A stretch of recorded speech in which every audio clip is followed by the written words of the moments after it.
Because the Bible says, whom the Son sets free is free indeed. Hallelujah. Once you step into light, darkness has to flee. The Bible says that I have seen a great light. And that light is Jesus, salvation that has come to this earth. Hallelujah. And as you walk in the light, Jesus delivers you from the wicked plans of the enemy.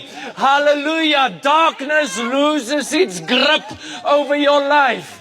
Because He is the light of this world. You see, once you encounter Jesus Christ, the light of this world, every hidden agenda of the enemy against you, against your family, against your business, against your future, it will be brought to light and it will be brought to nothing. In the mighty name of Jesus Christ. Hallelujah.